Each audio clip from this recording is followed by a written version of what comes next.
Yes, guys, welcome back to another live phone-in. Sorry for the long delay, but it's taken ages to get my review out, rendering, and all that other BS. So all you other content creators watching will understand. The review's out, though. I've left it in my description below, so if you guys want to check that out as well straight afterwards, please don't forget to do so. I'll also be bringing back the reviews on Blues Fans TV as well, because I've been a bit lazy on that. So I'll drop out a live review through StreamYard as well straight afterwards. But we will jump in straight to our first guest. He's just jumped on now as well, so it's perfect timing. Yes, bro, what are you telling me? I'm the first guest? Yes, bro. Upgrade, we move. Okay. Me, man? What a great game. Dude, it was brilliant to watch. I mean, I think me and you both knew. I mean, I could have put money on it. You just knew Bamford was going to score, though. That one was a given. 1 minute in. I mean, that was just a madness in itself. Yeah, so, I mean, dude, it was just – but the thing is, though, what I will say is when we conceded, I wasn't – like, you think of, like, the days with, like, Sarri and even sometimes with Kante. When we go down one, we kind of shit ourselves a little bit like, oh, is Chelsea going to come back? Or we actually got the team to do it? And I knew when we conceded, I was like, I'm not that worried about it, you know? We got big man Ole up top. I mean, it was great to see. Like, we didn't feel out of place even when we conceded, and it just seemed – dude, we seem like the team to do it this season. I don't know who can compete with us. I think this game just epitomized. We went toe-to-toe with the team that's supposed to be in years past, like, you know, the new team that's on the block that's like beating up other teams. Like you saw, they absolutely dismantled Arsenal and were unlucky to have not gone to win in that game. They dismantled City, they dismantled Liverpool, and we put them back in their place. In years past, Chelsea doesn't do that. And in years past, when Chelsea go down one goal, I personally, for me anyway, I'm like, oh, fuck, it's going to be a long day in the office today for us. But no, I was like, you know, actually, I didn't even get off my seat that much. I was like, you know, a Bamford goal was given. I assumed that was going to happen, and then we just went off. We went off from there, man. Dude, it was just so nice to see. I'm surprised you weren't at the game. What?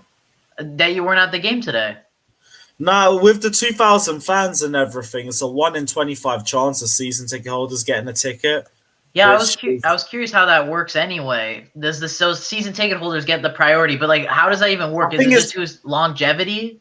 No, from what I've heard, it's 1K season ticket holders, 1K members, and it's not based on how many games you've been to previously. It's just a random ballot, and they just pick it out at random. And once you go through as well, you can't go to another game until every other season ticket holder has gone to a game. Oh, so, okay. I kind of like that system. I'm waiting till like April, May. Then I'm gonna get a ticket, and then I'm gonna go. So I can't lie, there ain't gonna be any vlogs for a while, but I'm not going at this point. Dude, but it was nice to see the fans, man, on it. Like every time I think it was Loriente got the ball, they get booed on. They boo Loriente. I wish I could hear it, but the watch along, I have to switch everything off. What was happening? Every time Loriente got the ball, they'd make like some like chirping noises at him whenever he got the ball. I'm not totally sure why. I think it's because he caused a foul and then he was like diving around, things like that. And so it was really refreshing to see bands. I mean, it keeps the dream alive. I need to go to my first Chelsea game at some point. So hopefully we get to make that happen soon. So, but no, today's game. I mean, hopefully once all of this is over, we do get to see you come down because then we can have a proper catch up. I know we will. Hopefully for the Euros. I still have my tickets for that. So we'll see if I end up coming down for that. So yeah, let us know, bro. Let us know. But moving on from after the first goal, how do you feel Chelsea responded, especially after the second half? Because that's why I feel like we really started to dominate that. I mean, I think it was good. First half, we probably could have been up by a couple of goals. Come the second half, I think we make the game ease out. Like in the first half, it was too much. It was what Bielsa wanted in the first half. He wanted this back and forth game between Frank and him. And that was actually his biggest issue. If you remember when they played like one between Leeds and Derby, I think that was 2 seasons ago now. It was very back and forth. And then in leg 2, what Frank did so well is he let it be his game. So he let it so it wasn't so back and forth. He let it so at that time, Derby were being the guys that had the grip hold of the game, and that's what he did in the second half. He's like probably told the guys, you know what, let's not play their game. We tried it. and it's not going to end well for us. Rafinha's going to tuck one. We don't want Bamford to have a hat trick on us. I'd be God. I'm going to cry if that's going to happen. And then imagine there were people on the watch along trying to call it as well as I'm not speaking this into existence. So Frank just told him, just ease into the game. I think Tammy, was close to getting a goal. The one guy that was very questionable is now making me a little scared going into the future is Timo Werner, man. He had a appalling game again. About Werner. Yeah, it was really bad by him. I think there's something mentally. He's giving me. I love Fernando. He's my favorite. He's literally right there. Fernando is right there. All right. He's giving me shades of Fernando a little bit. Like he's trying too hard. Like he has got some monkey on his back that he has to score for us. And it's like, no, Timo, you don't have to. You're not even playing striker. And it just seems like he's forcing things a little too much. And he seems on edge. Like you think of, dude, that chance, oh my God, where the goal, it was going in. And he basically pulls a Choupo-Moting and just clears it off the line. It's jarring, but he always ends up coming out with a goal or assist. And here's the thing, we know what he's best at. And it's not spending too long on the ball. It's about finding space. This is off-the-ball movement and getting runs in behind. So he's asked to do a lot more from those wing positions, which we know he's not at his best there. He can play in that position, but it's not where he's at his best potentially. And that's why he's only good in some phases. He'll still be amazing when we're off the break on a counter-attack because there's so much space for him to try and utilize. We saw that with the third goal. Exactly, but there's other times where when he has to think about it a little bit more, if he has to control the ball a bit more, and that's where we start to see the worst of Werner. So I think it's a positional issue more with Timo. Yeah, and I think to add on to that, I think also with the positional issues, he thinks, as I said, with the whole monkey on his back issue is, I think he thinks he has to score though. Like he's got to boost his stats. He doesn't want to be known as a flop. And I think due to him having to play out wide, it's going more and more into his head. Like he's got to boost his stats. He doesn't want to be like a flop considered this season. That's how I'm viewing it anyway. I think that it's starting to really take away from his game that he keeps playing at left mid. So if I was Frank, now with Ziyech being hurt, we don't know the extent of that injury. I'd slowly maybe start giving Timo chances back up top because I think he does play his best there. And we saw in those first couple of games of the season, we saw the best out of him when he was just the lone number 9. And it's not a bad issue to have Giroud and Tammy having to take a break. It's not a bad thing either. In all honesty, even though Giroud scored, we didn't have to start him. I understand he got 4 goals midweek, but this is a good competition Frank is having, is that all because you didn't play, all because you had a great game doesn't mean Tammy can't play the next game. It all depends on system. It's a good blessing to have, is to have players that could suit a different type of style depending on the opponent we play. And so I think Giroud did great. I mean, he did miss a couple of pretty bizarre chances. I mean, same goes for Werner, but it's a good issue to have. And I would say maybe try playing Timo up top, because I think actually Timo actually gives a little bit of both of what Tammy and Giroud have. I think Tammy sometimes is Mr. Slippery and slips around a lot, and Giroud gives more of that stability. And I think Timo's a nice little in the middle of both. So maybe start doing that, because it seems like that aerial ability though, because we rely a lot on those crosses coming inside, and we won't be able to do that as much with Timo Werner in the middle. What's beautiful about football, Lewis, is there's a 90-minute game, so you can always take someone off and then just put Timo out wide. It just gives you a different dimension within the game. So that's just how I view it. Maybe switch it up, not maybe in the start of the game, at the second half of the game, at the end of the game. Give Timo a shot back up top, because I think this whole playing him out wide is really starting to do his head in. And I mean, we see with Germany that he plays super well up top when he's like, I think it's almost a little bit of a lack of confidence as well, as like he's given the confidence with Germany to play up top, and they know he's going to be the guy that'll always consistently get called because they know what he has. And I think maybe he's worried about that at Chelsea. As I said, I'm not positive. But him and Kai today were a bit off the pace, which is, again, I think that's because you think about with Mendy, you think about with Ziyech, and like with Chilwell, they kind of did get eased a bit more into the team, versus Kai and Timo got thrown right in game 1 against Brighton. So I think maybe that's starting to take a toll on the both of them with the amount of games they play.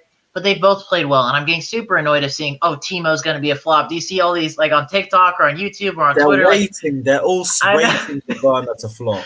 I know. They're all just, like, putting high – like, remember one of the misses he had against Liverpool, but it was called offsides? Like, I'm seeing that in, like, the stupid, like, he's going to be a flop. videos. Like, dude, that wasn't even. It didn't even count either way. So why are we even mentioning this? And same with Kai. I mean, you're blind not to see that they're both brilliant players, and it's like dude, they're young. Like, it's not going to be instant success. What are they going to be, Bruno Fernandes? Like, dude, Bruno Fernandes is in his prime right now. I mean, Kai Havertz is 21. Timo Werner's like 24. Like, you can't do. It's different levels and different situations they're both in. So I don't want to see any more of that. And so, come on, you Gunners, for tomorrow's game. That's what we're hoping for. We're hoping for an Arsenal win tomorrow, as much as it pains me. You have to say it. We need Tottenham to drop. Dude, Arsenal's so far down the standings, you can't even worry about them anymore. They're so far down, you can't even worry about them. So, let me check the table. Is a draw good for us? A draw would mean they're level on points with us. So I guess we'd be ahead on goal differential. Yes, 0-0 draw. Good. I actually don't have to back these lot. Thank God. But I mean, best case scenario would actually still be an Arsenal win. I'm still going to be honest, because Arsenal's so far down. They're not a threat to us compared to Tottenham are. So we need them to start dropping points, because Tottenham are getting a lot of hope. I mean, dude, the dream would be right now. It does keep Arteta in the job for another month or exactly. two. So. Come on, think of the positives here. See, now you're thinking. And I mean, plus, actually, yeah, I back it, because you know what? I want to see them get gassed one more time. Please. Win the North London derby and get gas, please. I see it coming too. You know what? You've actually turned me around. I'm glad to hear I brought you onto the sunny side. And plus, I mean, the bonus would be, I mean, this would be in a dream reality, is United get bounced back into the Europa League and Spurs get it's weird. And we see Tottenham get bounced out of the Europa League, because that can happen. Big ups Antwerp, dude. They're top of the group, not by coincidence, because they have the best keeper in the world. They're top of the group, dude. Yeah, you picked him up as well, didn't you? Wait, and they got to go to Spurs next. Yeah, Spurs play. Yep, they play Antwerp on the final day. Antwerp could jump Tottenham out of the Europa League, and RB Leipzig could do us all a solid and jump United out of the Champions League into Europa League. That'd be a dream to see that, man. It'd be a dream to see that, but we'll see what happens, you know? I mean, Ole, when his job's on the line, seems like he plays his best football. I mean, Man U turned it on in that second half against West Ham. But for some reason, when West Ham plays us, they play like absolute gods. It's a tough final whenever it's us or Tottenham. I know.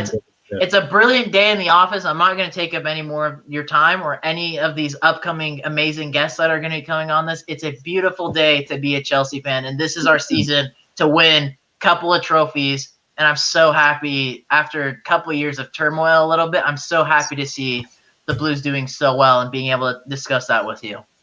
Yeah, well, as always, it's great to have you on, man. Yeah. We'll probably see you for Krasnodar, even though it's probably the most pointless game of our season, but there might still be something. No, dude, it's going to be a Billy Gilmore masterclass. Come on, man. Oh, yeah, Billy Gilmore. And a nice little Tammy Abraham stat pad session. So exactly. Well. Gotta look at you gotta look how beautiful this is. As much as, like, there's fans coming back, football's still happening. We're gonna win the Tomori's in the back, even though he doesn't play. Tammy's in attack. Chelsea's gonna win the Champions League. All right, that's what's gonna happen this season. Right, guys. Next Gen Pod, you already know what to do. Hit the like button, hit the subscribe button, bro. Thanks for jumping on, man. We'll see you next time. I appreciate it. Thank you, Lewis. Yeah, guys, make sure sub to Blues Fans TV. It's always a pleasure. See you later. My guy. Take care, bro. Right, well, we do have a lot of guests coming in here, so I'm gonna get the next guy in. Yes, bro. What you saying? Hello. How you feeling, bro? We're speaking a lot on the watch long, so I kind of get what you're feeling, but same way. Let me know what you're thinking. How can you be Lampard out now? How can you be Arteta over Lampard now? That's all I'm gonna say, bruv. That's all that needs to be said. Like, you just can't. I don't think I really gave much opinion of the game, actually. I think I was more busy just talking about random stuff and answering questions. But you were just sending for Arsenal and Spurs fans most of the time. And to be honest, I respect the agenda. It can always run. But, yeah, let's have a talk about the game, because it was a big test for us and we passed it with flying colours yet again. I mean, from what I saw, obviously I had obvious problems watching the game. From what I saw, it was a good turnaround from Chelsea. Normally, when you go 1-0 down early on, it can cause trouble. But obviously, Lampard had his plan. We stuck to it. And, you know, we managed to make the turnaround, which was a good thing from us. So up the Chelsea there. As opposed to actually, you know, game-wise, Timo, I don't think we can defend him as much. You know, look, yeah, he did miss a chance. It was a golden chance. However, he put in a good ball for Pulisic. He kept grinding. He is working hard, but I think maybe we should rest him a little bit. Maybe, you know, just sort of competition fear. Because I think with Werner at the moment, he's a superstar. He can walk into the team. He's not really under threat of being dropped because Chelsea have had a striker problem for ages. We can't constantly rely on Giroud because age is a factor in this game. He cannot be an out-and-out 90-minute players. And when he does get to play, he's genuinely... Oh, get well soon, Craig, bruv. Get well soon. Yeah, get well soon, Craig. We'll see you on for the next one. Yeah. Same old. Yeah. Spot on there from Craig, to be fair, as always.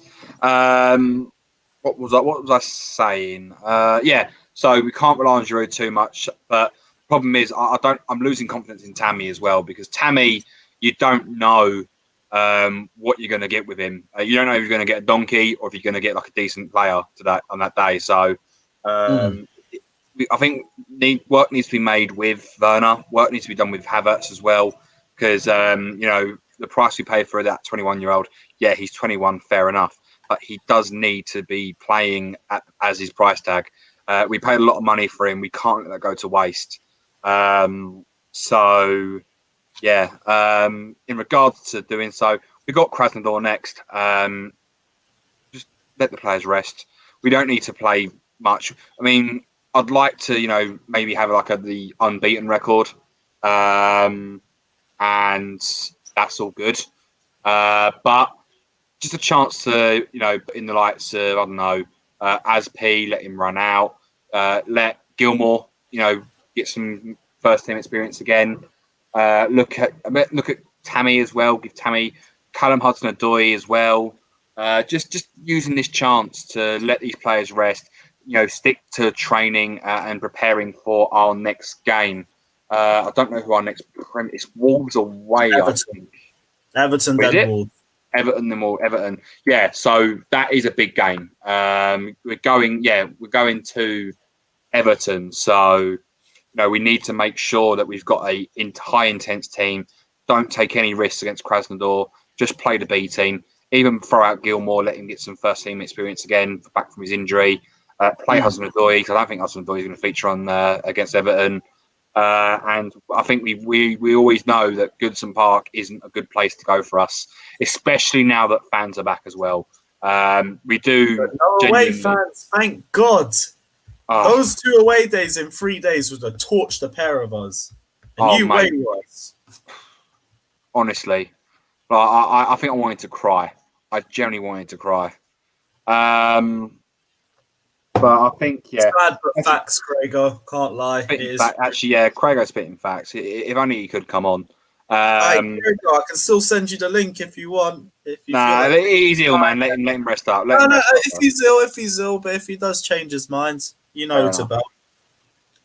But yeah, so it was just a spot-on performance from Chelsea. You know, the old "stop crying" Lampard. You know, they're obsessed. Leeds fans were obsessed. Wanted to get the game going against Chelsea, the old classical rivalry. You know, the Cockneys versus the Yorkians or whatever you call them. I don't really care about Leeds. I'm not going to lie, but it was a good performance. I'm waffling too much, but at the end of the day, we know what we saw.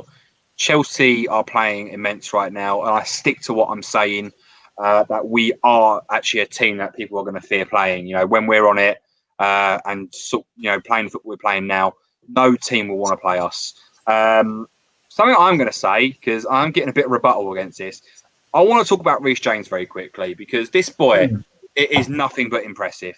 You know, I mean, I'll put it on a group chat, and everyone was laughing at me, and I just said, Reece James is better than Trent. He's already better than Trent right now.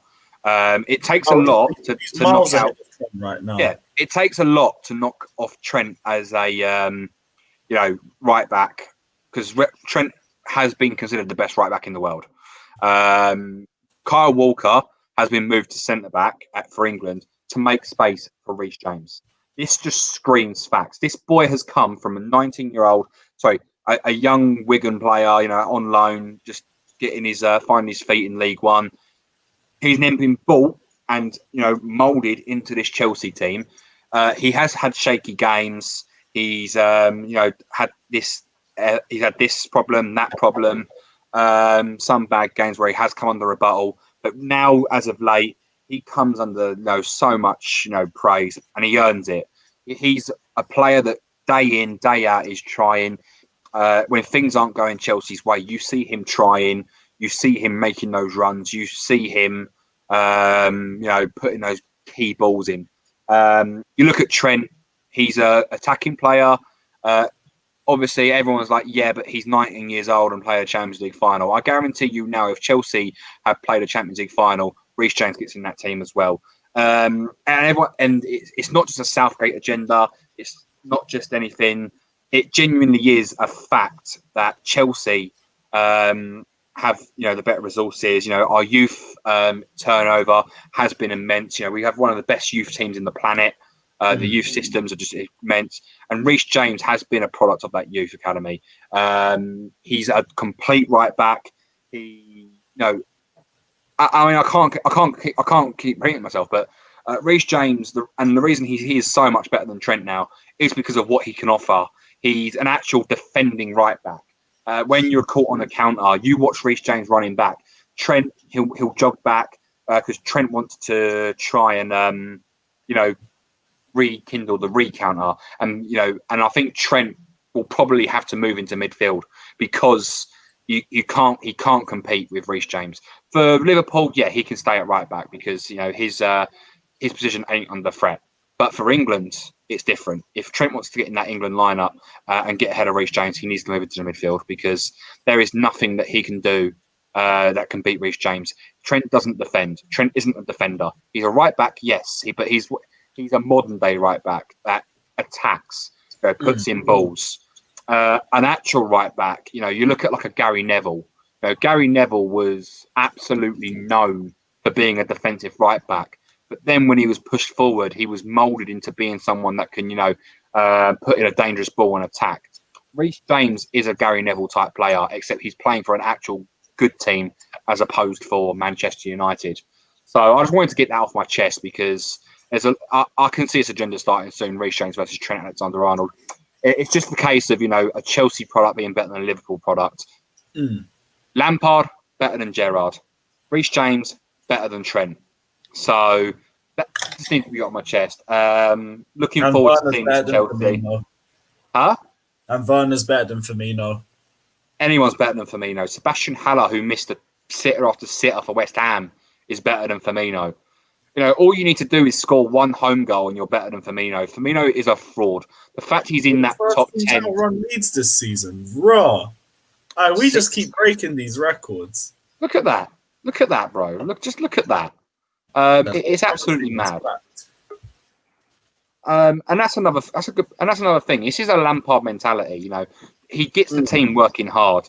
They've bought into what he does. You look at other teams. You got Arsenal, prime example. I do hope they win tomorrow, though. I can't accept anything less than a. Now I'm fully on the keep Arteta in the job bandwagon, so he does need this win. Yeah. So you know what? Go for it. And plus, like I already said on the last one, let them gas up this win. Exactly. Let Arteta, who's been proven now to be a worse manager than Lampard. He come in. Hey, Lampard. Look at this, Frank Lampard. It's now insulting to even call him Tony. We've got Arteta. He was the mastermind at Man City. Working under Pep. Well, we can't wait to see his foot. Bruv, your best player, Aubameyang, played better under Emery than Arteta. He is, Aubameyang's gone missing. Aubameyang's missing, bruv.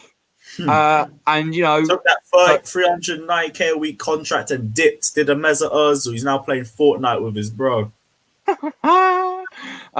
It's just you just love to see it. You love to see it. What you can't Mm. you know, just absolutely amazing. And just tomorrow, come on you Gunners, come on you Wolves, keep Chelsea top of the table, and then when United play Villa in the sort of I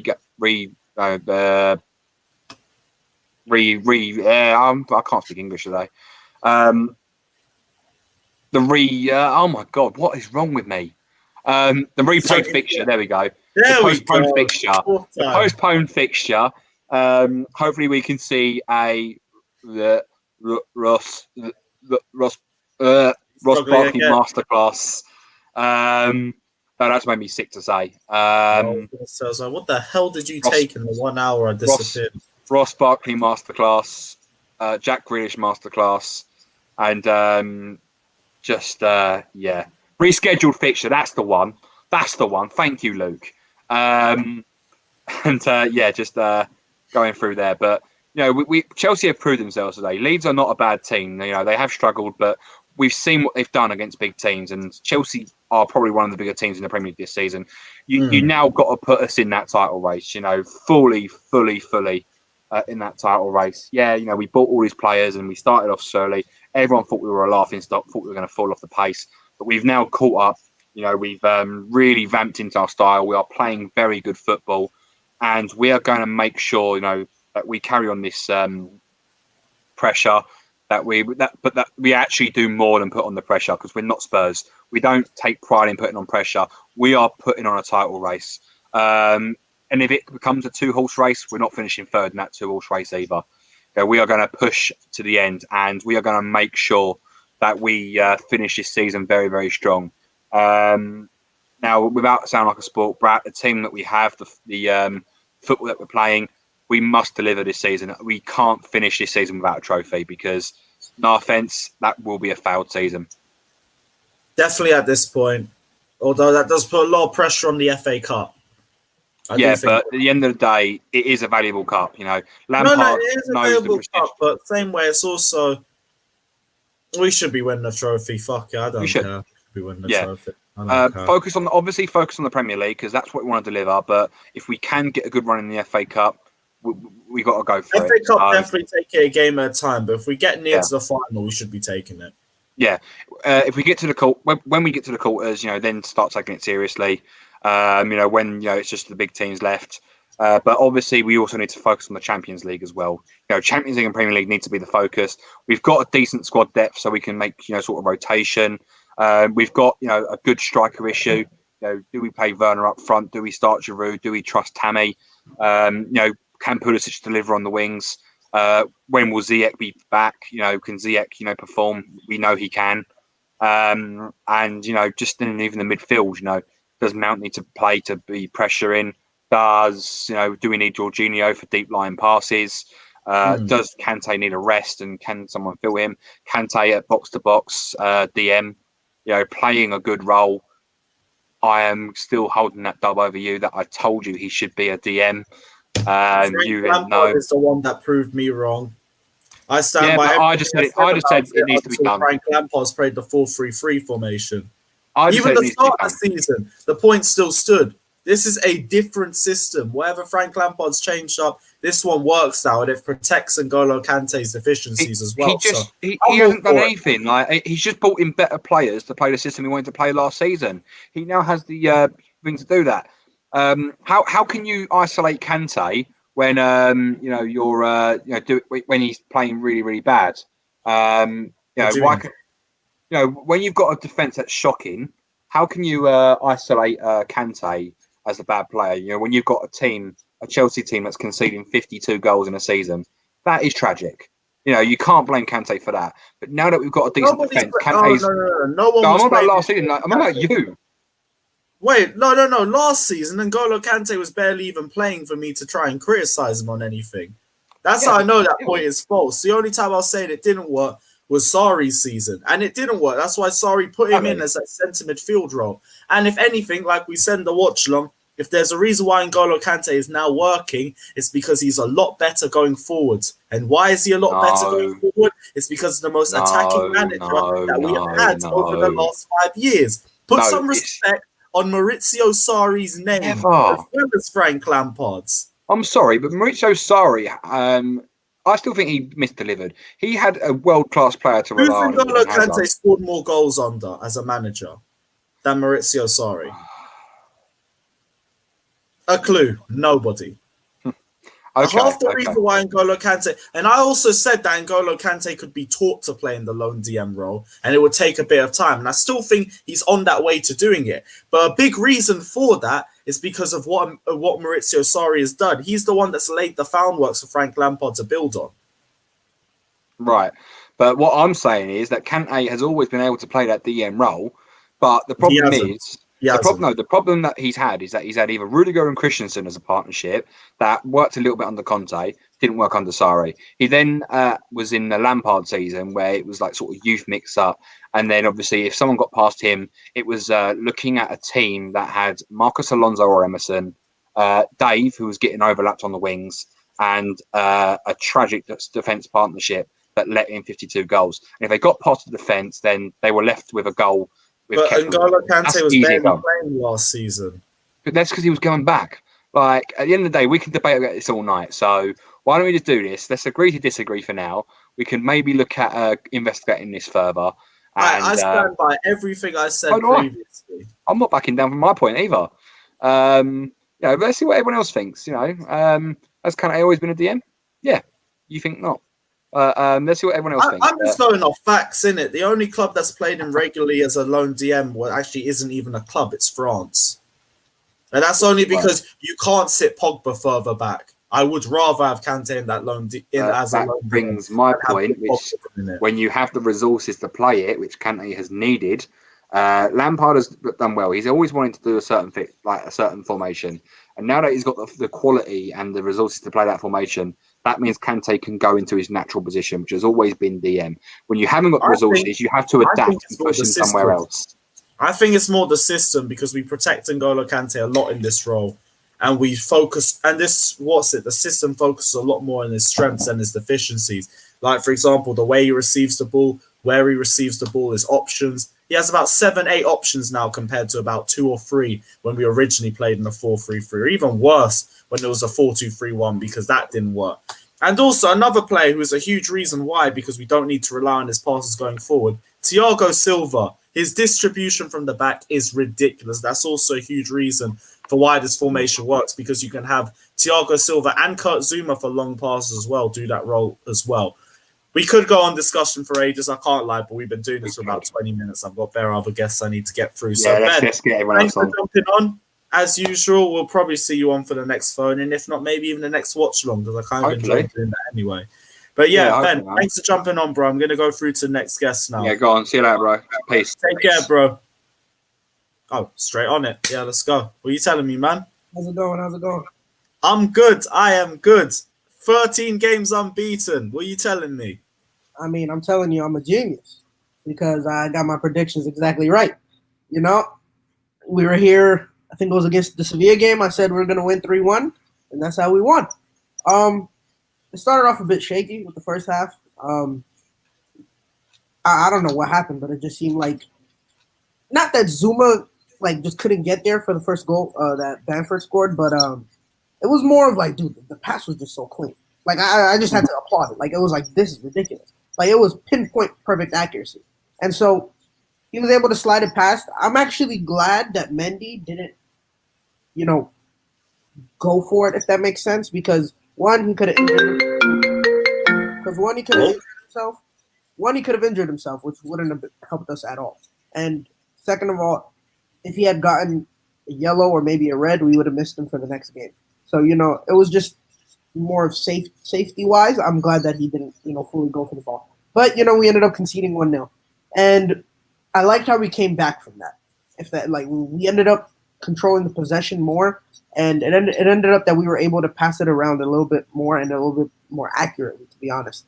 And what happened was, I'm not going to lie, the first half it was dead boring from our offense, and Really? I thought it was good both ends. no, not really, because our midfielders were messing up. They were really messing up. Like they were giving away the ball in like positions that it wasn't crucial, but it was just wasteful, if that makes sense. You know, it wasn't something where it had a bad effect on the game for us, but it was just we couldn't take the advantages that we could have had the pass been better, or you know the reception or the positioning of the players been better. But you know, in the end, it got worked out.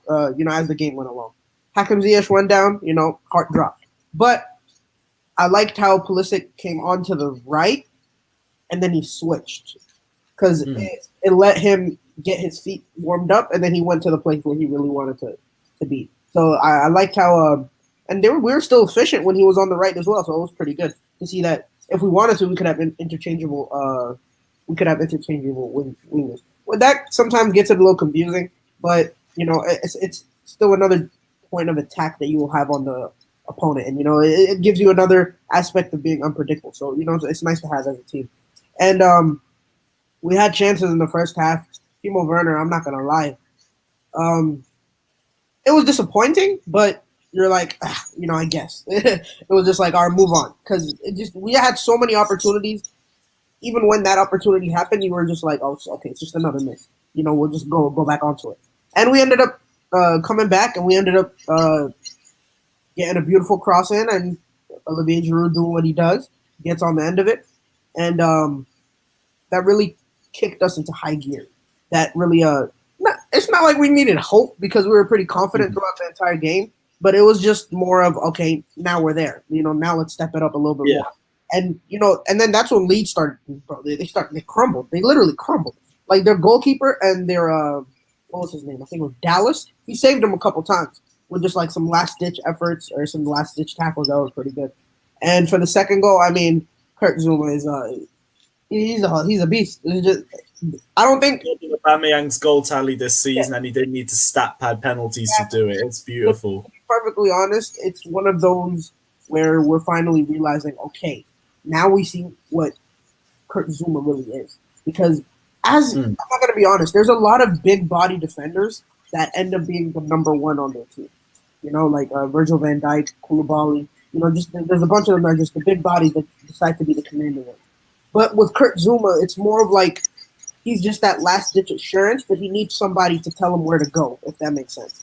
So that's why I feel like the same amount of praise that we're giving Thiago Silva, Kurt Zouma deserves the exact same because he's stepping up as well. It's not like he's just the same exact player from last year. He's progressed. He's gotten better. You know, he's gotten even more solid. His passing game has gotten better as well. And one thing is, like last year, you could notice it whenever he's passing, he doesn't really have the balance. You know, he takes weird angles when he's trying to pass the ball. And he's gotten better at that this year, and it's really good. And I don't know what to do about Mason Mount because every single game, it's like I was watching the Football Terrace, and it was funny. I think it was Terry. He said that Mason Mount has been so good that he's making Kai Havertz look average.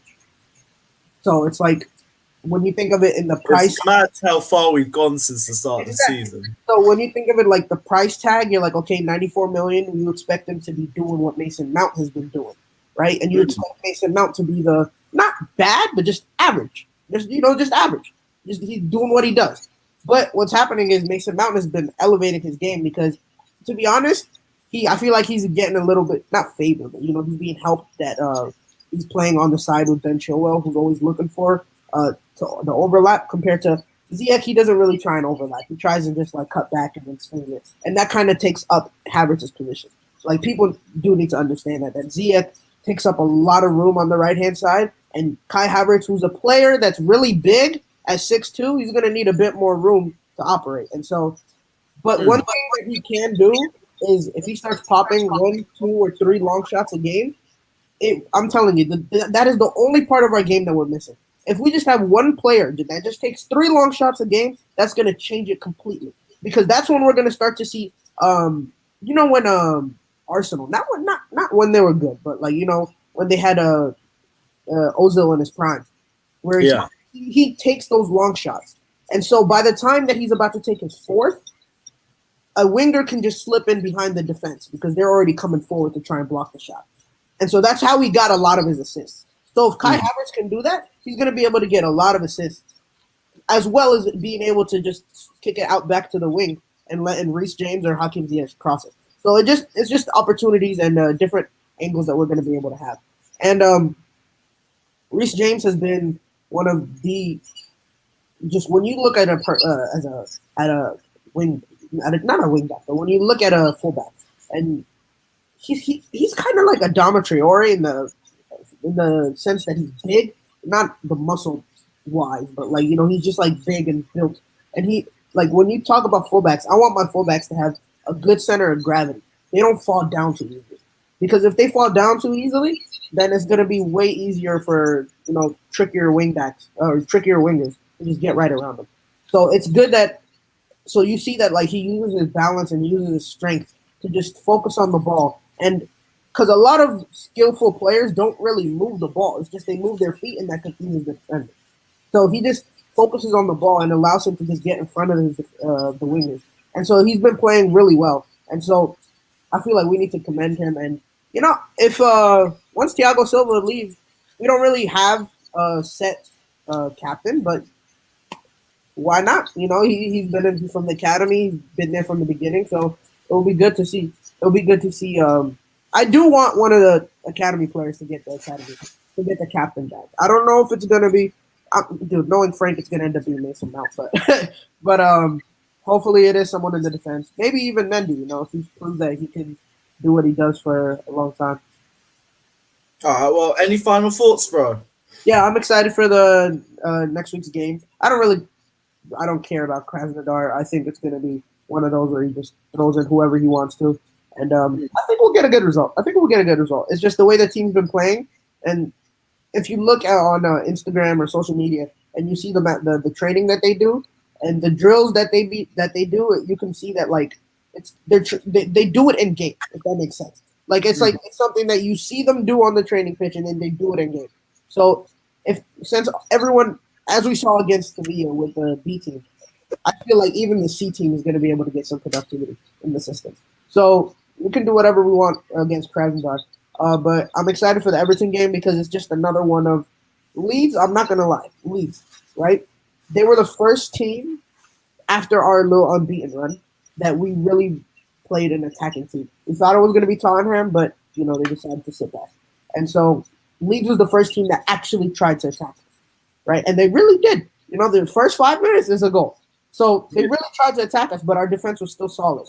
And so it's very important that we're going to be able to do the same thing next week. And again, we're seeing a lot more 3-in-the-back systems with three defenders and 2 fullbacks. And we're seeing a lot of that coming up in the fixtures. West Ham is doing it. Fulham is doing it. Leicester is doing it too. So it's just a bunch of teams are reverting back to that. And I feel like that's going to be preferable for us because that means there's 3 slow center backs and we have 3 fast-ass people on the team. So I feel like we're going to be perfectly fine.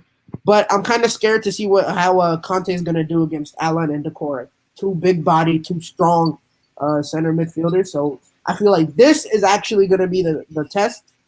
So all the people that say, we are in the title race 100%, but we're going to, again, it's just test after test. We're going to take it week by week, and, we're doing really well. I'm really excited, dude. It was a great game. And y'all have a good one. Well, thanks for jumping on, bro. As usual, probably see you on for the next one. But until then, take care, bro. Up the Chelsea. Up the Chelsea. Right, next guest coming on. Who are we going for? Fatta. Yo, Yes, what's up, Fatta. I love the trim, man. man? Jeez. Yeah, We- man. Thank you, man. Yeah, we're all good, man. Sammy's just doing something in the background. So Hey, yeah. Sammy's still here as well. Yeah. Yes, bro. If he's there in the background, I don't know if he can hear me. But other than yes, bro, what are you saying? Big up Sammy in the Ooh. cup. Let me just say something. Long time ago, I think after Liverpool, me and Lewis said, look, Lampard's made mistakes. It's getting frustrating. But we said, didn't we say, we'll give him a chance till December and watch round January or December when everyone's fit and players starting to gel. And don't forget, with Kepa gone, things might turn around. And guess what's happened? Look at Everything's this. turned around. See, I know Lampard's not the biggest manager. He's made mistakes, but guys, you Twitter dickheads look dumb now. That's why I'm calling you Twitter dickhead. You've got to be patient. I know I was sorry out quick, but look at Lampard. Chelsea are back, fan. Frank Lampard in. Fuck sorry, ball. Damn right, bro. Sorry, Fata, what are you saying, man? Yeah, I'm doing good, man. At the ground, it's been a bit different than you watch along. I think in the ground, yeah. In case of 2,000 fans, kind of feel a bit like it feels like football's coming back, but at the same time, it's like, yeah, you sit in the West Stand, yeah. Like it's the amount of fans still chanting is just ridiculous, though. Still, it's just like Yeah, tell me about it. What was it like in the ground? in the ground, there, it feels like back in the old days. You know, the banter's coming in. Remember that the banter starts coming in, and then also some people starts to make a chant from the West End, and there everybody's to start to join in to gel. It's just remind me of one of those days. You know, normally like when you sit in the West Stand, it goes like really quiet because the only stand that that sings a lot, like normally like Matthew Harding, and then probably Shed End lower. But in the West Stand today, I heard lots of noise most of the time today. Yeah, it's probably the loudest the West Stand's ever been, man. Low-key jealous, but you got a good game anyway. I'm going to wait till the end of the season to cash my ticket in. But the thing is, yeah, but from today's game, if you look at, like, I like coming back to watch Chelsea again, but at the same time, you do have to look at it on the general side of view, like the prices ticket, and it's just, I know it's a bit out of hand, but still, The bump. yeah, like Sammy said, it's a bum in it, but it's 75 quid. It's just ridiculous. But I think what the FA has done is trying to like suck us up our bank account, and then like trying to like make sure that the financials really recover. You know. all right, so we haven't spoken about Leeds though. Did you expect Leeds to be playing at this sort of level, or they catch you off guard? From what I'm seeing today, yeah, I didn't expect Leeds to be like sit back. Normally like mid-table team, they just like sit back and then park the bus and that. From Leeds today, it's just like they just from the get-go just start attacking our defense. Though I'm really surprised, to be fair, that normally like if you look at Leeds today and comparing Leeds against the other top big six though. They got a good record against the big six, and also there's a stats saying that after the first goal, normally when they score 25 matches from last season, they never lose, and that's the main problem from us. I think from our point of view, like the way we're coming back from last season has been a massive problem for us. And I think the season has been improved, especially the chemistry from the team started growing, and also the players started to kick in. Even though it's such an unfortunate way that we lose Ziyech today, man. From what I saw today, he picked off a hamstring injury that we don't know how long he's going to be out for, because I think he's a massive loss for us. Because we're going to facing this hectic schedule coming up in a couple of weeks or so. Yeah, it's just annoying that these injuries keep happening to us again. Oh yeah, I didn't see too much about the Ziyech injury, but it shouldn't be anything too much. No. From what I see, yeah, he holding his right thigh, like his hamstring was pulled out. His pop. I think that. What happened is pop somehow, but let's remember this: Hakim Ziyech has unknown injury. Like if you don't know this, like he picked up like from last year when he was in Ajax, he was diagnosed with a hamstring injury that been hampering him for a long time. I think that's coming back on him again from this season as well. All right. Well, any final thoughts? just keep the momentum going, man. I hope that like stop the count today, man. I just hope the Premier League stop the count today. It's just I don't want to go again. Damn right, stop the count. Say something? Nah, I'm all good. Just editing some fan cams or some Rory How many channel. fan camps did you end up doing? No, like 4. Oh, fair play. More than I thought. Okay, good. Bro, you know, like when we do fan cams, we have to wait like a good half an hour for like the whole area to clear. Literally 5 minutes. Let's say 5 minutes of people coming out. So let's say 7 minutes after the final whistle, the Fulham road was dead. Like they never closed the road because it literally took maybe 2 tubes to clear out the whole place. What, they kept the fucking train lines open? I mean the bus lines open. Everything stayed open because there's not enough fans. Everyone was spread out. Not everyone was going Fulham Broadway. And then don't forget we've got the other Britannia Gate. We've got the other entrances. Yeah, you got people like, going to South Court it as was well. literally as busy as a mega store event. Like it took 5 minutes. Took 5 minutes for the whole road to clear. So literally I set up my camera, did 2 fan cams, the whole road was empty. Mad. That's jokes, man. Hey, were you able to get a vlog out? Rory's it's going to be on his channel because you're the man for Blues Fans TV vlogs. Oh, okay. Well, fair play. Thanks for that. I want to have a look at it anyway, so I'll check that out. Yeah. It's not as good as your vlogs, though, obviously. No thanks, Rory. Appreciate. Love the prop, man. But guys, I'll leave you lot to it. Thanks for jumping on. Massively appreciate it. Cheers, man. All right, take care, you guys. Right, 3 more guests, and then I think we are done. Oh, no, wait. Where's Vitmus? Vitmus must be watching. Yo, Vitmus, if you're watching, jump on. Like, we're at the final 3. It's a good point. Next one, bro. Pablo, what are you saying? Yes, Lewis, you're right. Yes, bro. I'm good. What are you telling me? Amazing again. Feels like we're coming back here every game after another brilliant Chelsea performance, man. It's getting good now for Chelsea. It's getting seriously good. That was another top performance from Chelsea. I'm so happy with that. So yeah, I'm sure everyone is also. But like Leeds are a tough team, and I think like some of the guys have been saying a lot of the stats going around, like how good they are after they go 1-0 up. Us out shooting Leeds by so many shots and stuff. So like I just think one the result is brilliant to win against Leeds, but 2 the performance was excellent from Chelsea again. Like I love the attacking football we're playing right now. We just look so dangerous all over the park right now. Like the team Chelsea have got is so good. It's so good. I don't know about all cylinders. That's the maddest part. I don't know about winning the league, but we're going to be up there. We really are because like we're winning a lot of games. I'm confident as the games go. I'm at that point where it's why not? Really? It's growing, like, yeah. Even Jurgen Klopp, like I literally seen this pop up. I know the thing. Yeah, so I saw. I just read it on Twitter. I know. Yeah, he said. What he said? He said the other guys, you can't see it. Right, the Chelsea the favourites. Jurgen Klopp calling us the favourites. That's the own Premier League champion himself saying we're taking his crown.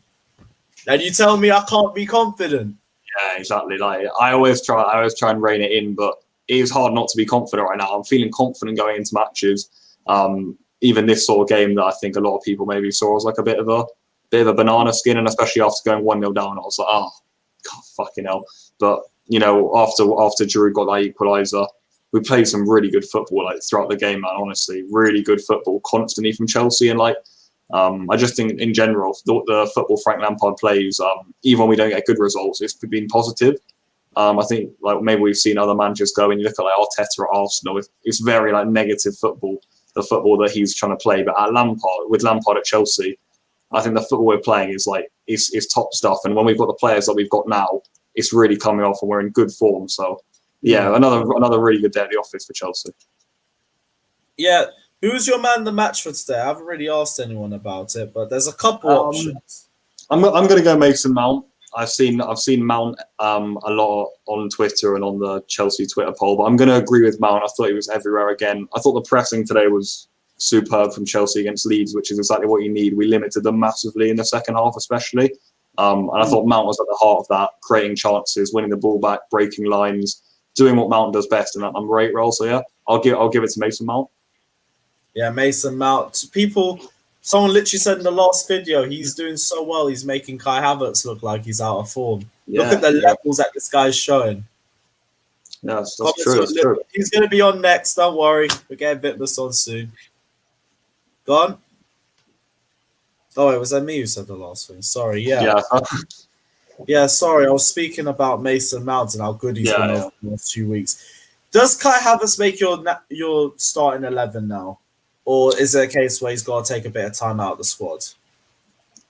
It's a good question. I suppose the short answer would be no, because you'd have to say right now the best midfield for Chelsea is Kante, Kovacic, and Mason Mount. So yeah, annoyingly, I'd have to say no. But I mean, to come here after a game and we're talking about benching Kai Havertz, that's where Chelsea are at right now. So many good players all over the pitch, man. So many good players all over the pitch. So, like, honestly, our team compared to the rest of the teams in the Premier League, it's top stuff right now. And the football we're playing as well, getting good results. Defence is looking solid. Kante's playing amazingly in that midfield area also. We look so dangerous in attack as well. Constant chances. Yeah, it's all going really good for Chelsea, but game at a time. So, yeah, very happy. All right, cool. Well, final question. Last about the Krasnodar game. With this game being absolutely pointless to us, what sort of rotations would you like to see going into this game? I'd basically ask for 11 changes from this one. In goal, Kepa sounds weird, but why not? Let's see what he's got. I think Chelsea are going to try and loan him out in January also. So if we can get him a game here, maybe even a game against Morecambe also, then we can see if we can loan Kepa. Right back, Aspilicueta. Left back, Emerson. Centre backs will be Rudiger and Christensen. Midfield probably will be. Oh, it depends on who you want to start against Everton, I suppose. If he wants to start Kovacic against Everton, then obviously I'd play Havertz, Gilmour, and Jorginho. Yeah. But I mean, Gilmour and Jorginho for me start for sure. I know they're similar positions, but I'll just do it anyway. I'd move Gilmour further forward into the 8 role because I want to see how we do with that. Agreed, yeah. And then it's all about who goes with those two. Is it Kovacic or is it Havertz? Who do you want to play against Everton, basically? And up front, I'd do Hudson-Odoi, Tammy, and Pulisic. Hudson-Odoi, Tammy, Pulisic. Yeah, Tammy got the rest today, so that makes sense. Pulisic as well be an easy game for him. Hudson-Odoi, you said? Yeah, Hudson-Odoi. Yeah, he's got to start. Yeah, I rate that. All right, cool. Well, Pablo, thanks again for jumping on. It's always great to have you on. Yeah, you're going to be on for the Krasnodar game? Again, I do not blame you if you're not, because it's the most pointless game of the last 3 years. But... Always tune into Chelsea. I don't care. Thailand All-Stars in pre-season 2013. Doesn't matter. Up at 4 a.m. Right. I love that energy, bro. Right, we'll see you on Tuesday then. Take care, bro. Massively appreciated. Love, bro. See you, Lewis. Right, 3 more guests. We're going to go. You guys have been calling for him for a while, so we're not going to hold him back any longer. Vitmus. Yes, bro. What a go on. Guest to you. 13 games unbeaten. Congratulations to all the Chelsea fans as well. A poor start. But to be honest, I was not worried at all when Leeds went 1-0 up. Yo, epic. You know what I say, Lewis? The team played well. Not the best, but okay enough for us to say, oh, it's just one of them off days. But as you can see, Lampard has the team playing very well. So it's like the team was like, when we went 1-0 down, they were like, oh, we got this. Leeds can't beat us. You get me? You could see there was no worry in the players. The players were like, there were no heads down. It was like we were leading the game, right? But in my opinion, Lampard made one mistake today. Only one mistake. And I'm not going to criticize him for it, but this is a mistake that he constantly makes, which I said to you all the while. If Mateo Kovacic is not injured, this man cannot sit on the bench. Havertz before coronavirus, okay, fine. But come on, Lampard, don't force him. Leeds was a intensive game. He could not manage the pace of the game that the Leeds players were doing and the space of how we wanted to play quick football. Each time Havertz got the ball, he either dribbled and lost it, made a poor pass, or he was not up to speed in the game to keep up with the midfield or the wingers. I'm not criticizing Kai. he just needs to settle down, just like Timo Werner. I'm not criticizing Werner because he keeps missing. He still performs. He still shows up on the goal and assist. Like, I don't mind if you drop in and out of games if you still have some sort of an impact. He does have that sort of an impact, so he does give himself a lot more favorability and a lot more time. So I don't slay him too much on it either.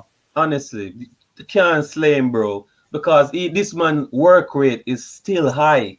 You get me? Yes, he's missing a few chances, but come on, assist-wise, he's doing it, and he still contributes to the goals that we are scoring, right? There's effort. Like, look at some of the strikers we've seen over the last few weeks. I mean, the last few seasons. We've had Batshuayi, who's been ridiculously poor. Alvaro Morata, if you want to talk about poor work rate, he's the definition of it. Gonzalo Higuain literally turned like a truck. Look, we got Timo Werner now, Tammy Abraham, Olivier Giroud, 3 ballers up front. I am not complaining. If one of them has an off game, cool. Two more options we can put in. That's the depth of the squad that we have right now. Exactly. So, but I'm just angry that Lampard didn't play Kovacic, bro. Kovacic, it was a great addition into the squad, though.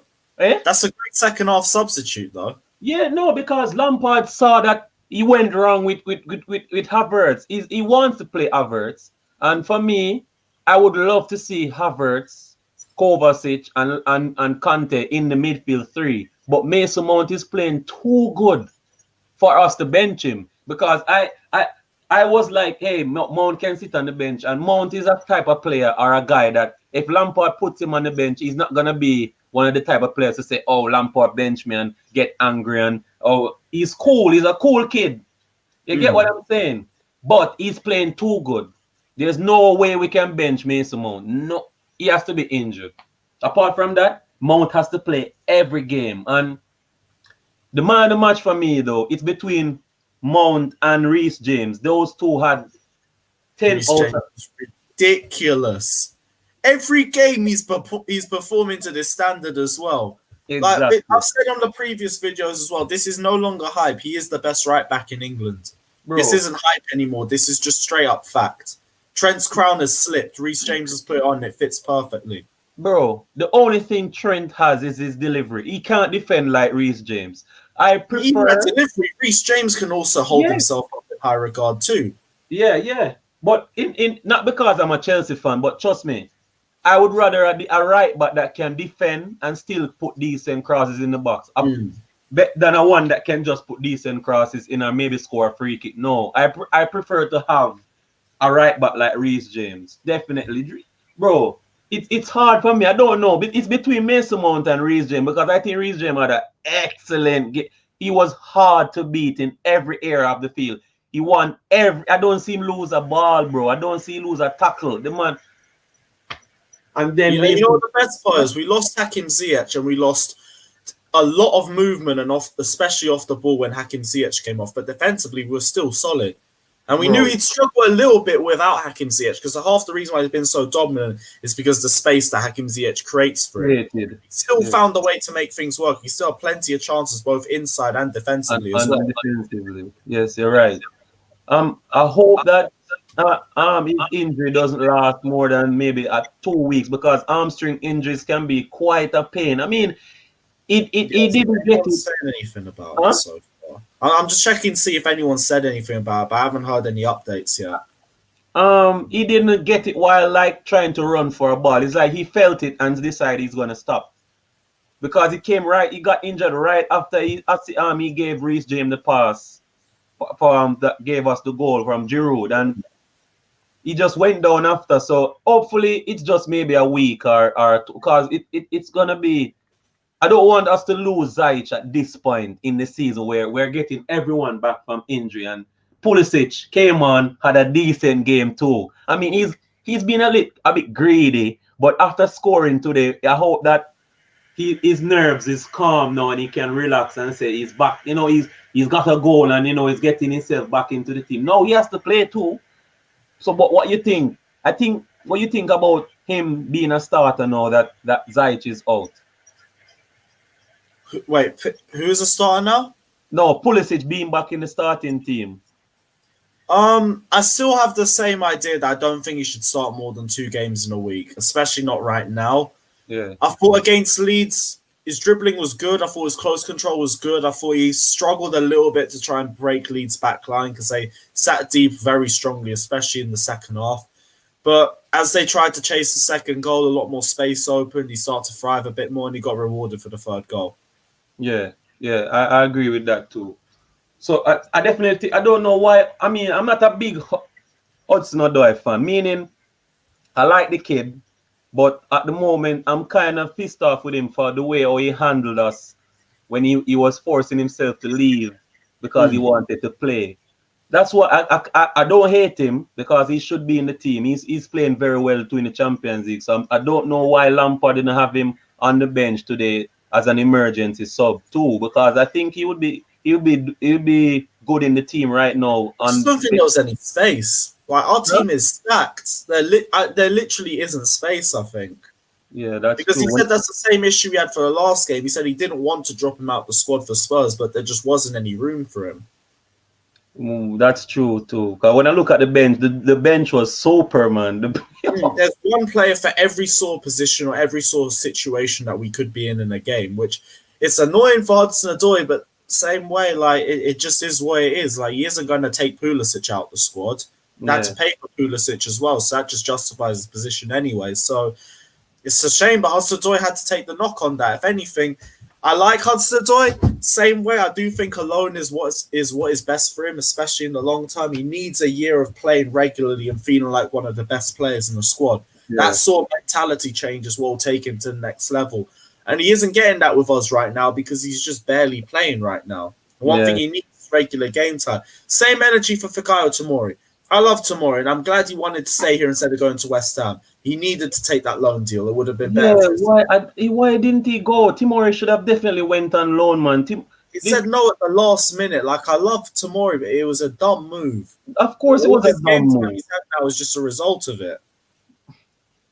Oh my word! He's gonna get a game against Krasnodar, but come on, Timor, he should have definitely take that move and get some game time. I mean, for me, Odoi, if we let Odoi leave Chelsea on a permanent move, I think we're going to regret it, like the De Bruynes and the Salas, because definitely he's very talented, but he doesn't have patience. He doesn't have patience at all. Because that season when he was threatening Chelsea to go to Bayern Munich, I'm like, bro. Don't you see the wingers that are ahead of you? There was Willian, Hazard, and Pedro. Come on, 16-year-old, and you're in the first team squad. Chill out, man, and take it easy.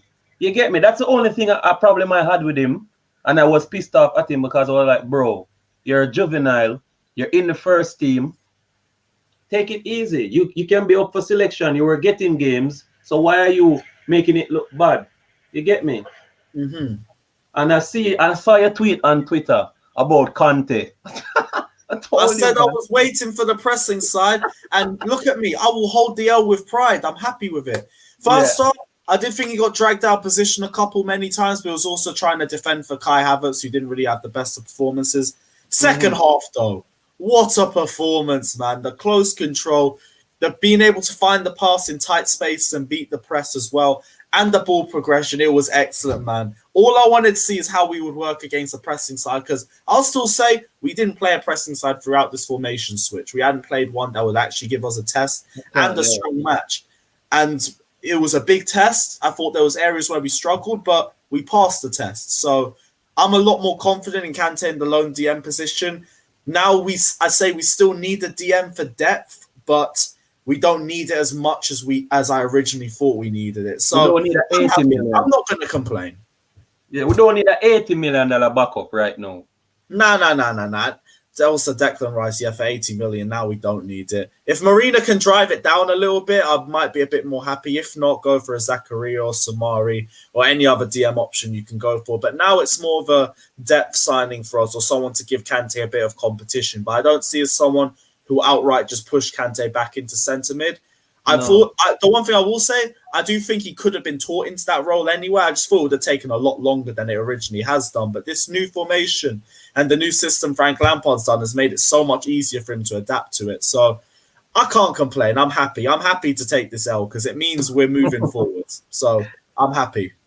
Honestly, Kante, I mean, as you said, we needed to be tested, and we got tested today with the high press of Leeds. And he can manage it, but maybe we need a few more tests, though. Maybe one more. Maybe, cause I don't want to say it all now and then we have another tough game and it flops. But same way, all I did want to see is can Kante work against. Yeah, can he? The only evidence I had was the Manchester City game, and that wasn't enough for me because I didn't think Kante had a good game in that game. I thought he was okay at best, but he wasn't great. This one, he was one of the man of the matches, and that was the sort of performance I want. I didn't want him to be okay and get by. I want him to have an impact on the game. There was an impact from N'Golo Kante. If it weren't for Reece James or maybe Mason Mount, he would be man of the match for today. So that's why I'm a lot more confident coming out of it. You're right about that, because now that you say it, Kante could have been nominated for man of the match also because he had an excellent game. This man was all over the pitch once again. He won a lot of ball, bro. So, most interceptions, I think it was most ball recoveries and most tackles won in this game. Number one for all three of them. And that was him in the lone DM position against the press. So happy, test his pass, flying colours, A-star, everything. So what do you think about Mendy's mistake? Like, one mistake, like he just got caught out that one time. He barely did anything else wrong in the game, so it really and truly is just a mistake. I'm not going to criticize someone for one mistake in 4 months, so just move on. Yeah, that's my opinion. Huh? They're just barely even going to look at it. It was a good counter-attack. Indecisiveness from Mendy, got caught out. Yeah. Got to shrug your shoulders at it. We're all human, ain't we? I'm not criticizing Mendy. It's his first season. And we just want to fill him with confidence, not break him down before the next season comes. But there's one thing now I need to talk about. Earlier, I heard you guys saying about the Sarri situation. Go on. I'm gonna be honest, as this is the Sarri season jersey as well. Yeah. But let me be honest. I think Chelsea played some of the best football too under that manager. No, I mean there were games when we looked awful. But trust me, bro. When we looked good, man. Bro, when we played well, we were good. There's a reason why I was sorry until the final day. I knew with him it was a time thing, and I understand why it also didn't work. You saw the transfer ban, you saw Eden Hazard leaving, you saw the club going in a new direction. That's why he left. And it didn't really suit him. So cool, it is what it is. But he left us with the Europa League. Some beautiful football to look back on.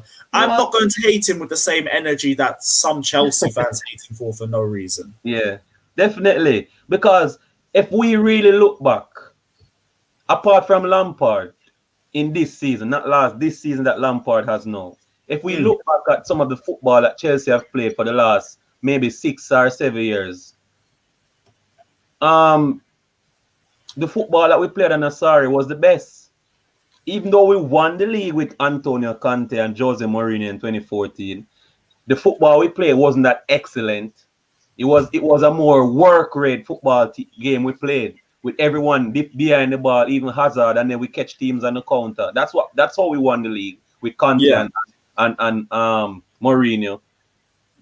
Yeah, Ancelotti did well. We attacked when we played under Ancelotti. We were scoring like nine goals a game against Wigan, Aston Villa, scoring 8, 6s, 5s against Blackpool because Ancelotti was an attacking manager. But apart from Ancelotti, until Frank Lampard, Maurizio Sarri was the best coach for Chelsea at that point.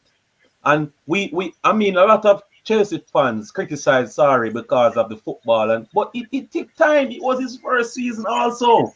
All Maurizio Sarri teams have that. It's literally same thing in comparison to each other, where their first season was poor. I remember everyone slating Sarri in his first season at Napoli. Diego Maradona himself had so much to say about him in his first season. And by midway through the second season, the guy was already going to his training ground with his hands up saying, "I'm sorry, Maurizio, I should never have doubted you. The football you're playing is amazing." So everything was going to plan. Even if we were looking poor at periods in the first season, it was like, yeah, cool. We know this is going to happen. The teams are adapting to his style of play. It's going to take a while to adapt to it. By the end of the season, we looked excellent. Some of the football in that Europa League final against Arsenal, terrorizing them. Yo, I think that's one of the best games I've sat and watched that season. It was the best, bro. The football that we played, oh my word. I was like, damn, Marita Sarri. I was sad he left, because imagine Sarri with I'm okay with Lampard right now. But I'm just saying, if we didn't got Lampard and we weren't playing like this, Sarri with a transfer window. Because what failed us that season also, we didn't have a striker. Morata flopped. Batshuayi flopped. Higuain. Yeah, I do think maybe we could have played Olivier Giroud a bit more, but like that's probably. I have some criticism of Sarri, but yeah, me too. The only, I'm angry at him that he made City score 6 on us by attacking City at Etihad. He can't do that. He just justified everything Kante did that season. Exactly, because people are saying, "Oh, Kante defended, keep it," but Kante said he's not going to open up and take 6. Sorry, we went and took 6, and I was just looking at like Conte's probably having a cigarette somewhere, just smiling. He's like, "I told all of you, now pay me my 6 million." Yeah, because City was too good, and he didn't respect City. But I mean, in the FA Cup final, no, the Capital One Cup final, we were supposed to win that game. Yeah. Where Hazard was not offside in that last kick, maybe about a minute before the game was ended, and VAR, the referee, instead of they left the goal to score and then check it, they stopped it, and then when they check it after, Hazard wasn't offside. I don't know if you remember that incident in that Capital One Cup final where Loftus-Cheek came on and gave Hazard a splitting pass, and he was true on goal, and they cut rule it for offside, and he wasn't. So I think Chelsea going forward now, if Frank Lampard continues to coach like this, I mean, he knows. I mean, he's stubborn in his ways, but I think it's still a learning process for Frank. And he needs to get over some of these mistakes that he's making. And he knows it. He definitely knows it. But what I think, he's trying to build a friendship with Havertz and the new signings to like get them settled in. But in a game like this, where we're on such a good run, winning games and being undefeated in the last 13 games, I think he should not gamble with how he feels when it comes to games like these. Yes, when we can play some of the players against some of the teams that we're sure to beat. But in a game like Leeds, where Leeds have been playing excellent football, he should have never played Havertz knowing that Havertz is just coming back from COVID-19 and the pace of how Leeds was gonna play. That it hurt me so much when I saw the team lineup. I was like, Lampard, you did well by bringing in Giroud, because everyone was calling for Giroud, and you did that. And you brought him in, but you also took out Kovacic in return. You get me? So if we had lost today, he would have got criticized. I don't hate him, but if you see someone do something wrong, you're gonna call it out. Huh? If you see someone do something wrong, you're gonna call it out. You gotta call it out. Apart from that, very good game. Enjoyed it from start to finish, and up the Chelsea all the way. I think I'm still not gonna say outlawed winning the league. As I say, we're gonna say it's soft. Chelsea winning the league. But you get me. It's good. As I said, good to be a Chelsea fan right now. We don't want any bandwagonists. We want everyone to come together, give the positivity, give Lampard the backing, give Werner the backing. Don't let us not criticize Werner for missing few chances. This man is gonna be one of the best strikers for Chelsea in the last few years, and I think we just need to give him time, give Havertz time, and that's it from there. I'm all good with how the team is playing. I have no problem with Lampard coaching Chelsea. All right, well, bro, as always, it's always great chatting to you, man. What was your YouTube channel again? Vitmus? Yeah, man, Vitmus. Yeah, guys, hit the like and subscribe button. I know you might want to. You've been asking for him to jump on, so we're always going to have him on anyway. Bro, are you going to be around for Tuesday? I know it's a dead game, but if you're going to be around, let us know. Bro, Chelsea till I die. I will be, once there's life, I will definitely be here, man. Trust me. All right, well, bro, thanks for jumping on, bro. Have a good night. You too, and much love to the Chelsea fans, man. Respect. Bless, bro. Take care. Right, we got 2 more guests now, and then Oh, it's been a long night, isn't it? But I've loved chatting about this game anyway. So we're gonna get next two guests on quickly. Tyrese, what are you telling me, bro? Yo, bro, that was a long wait, innit? But Yeah, we've had a lot of guests on today, but you know, when we win, we always get more guests on because everyone's in a good mood. So I don't mind. I'll always be around to chat about the game. So tell me your thoughts. yo, first of all, right, if you were like as a neutral fan, if you were a neutral fan that watched that game today, right, you will be so entertained. Every time we looked like we were moving forward, it looked like we were gonna score. Same for Leeds. And other than that, it was a sorry. Other than that, it was an amazing performance, and we of course we started off a bit sloppy, and Patrick Bamford scored on us, but today, as a lot of people said, Lampard got one thing wrong, and today wasn't a game for Kai Havertz, and people need to start giving him so much stick because they have to remember, right, that he's 21 years old. He's coming from Germany. He's coming to England. He's adapting to London. He's now getting into the transition, and the back of that, he had that nasty virus, and it also had him up for a couple of weeks from training. He couldn't play. We probably could have had a very fit Havertz today if he didn't pick up the virus, but people need to just relax. It's only 11 games in the season. There are 27 games left. Who knows? He could play 20 of those games and score 20 goals. Anything could happen. It's football. Just give us some time. But today, for sure, Mateo Kovacic, we needed to start him. Today wasn't a game for both Havertz and Mount. It's either or. And to me, you can't drop Mason based on the form he's in right now. So if you drop Mount, you can't play Havertz there because he's not 100% fit to me. And today was a game for Kovacic because he could beat the press. His dribbling, he gets him out of tight spaces. He moves forward. He drives the ball forward well. But yeah, other than that, we played so well in that second half. Maybe in the first half, it was more like tit for tat, like Leeds attack, then we attack, then Leeds attack, we attack. But in the second half, I realized Thiago Silva, I don't know if the way when he was playing up from the back, and those perfect balls he was putting out from that position he was in, he kind of slowed down the play. I don't know if anyone realized that, but he kind of slowed down the way we were playing. And to me, I was saying, yo, this game, as much as it pains me to say this needs a Jorginho, because we could have brought on Jorginho to slow down the game so Leeds doesn't move forward as like how we usually do. Like we bring him up and slow down the game. But today Kante was ridiculous. Amazing.